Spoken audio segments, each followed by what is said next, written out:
Welcome to Bite Size. Today I want to remind you, as a leader, you need to be able to listen fast and speak slowly. Many times, especially when the pressure is on, we speak too fast, too quickly. But God gave you 2 ears and 1 mouth. Use it accordingly. So be able to listen fast. Listen to the details. Listen to what is not said. And react in a calm way. If you don't have your emotions under control, take some time out.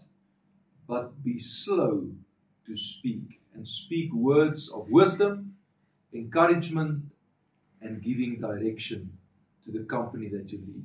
Be the best leader you can be. Cheers.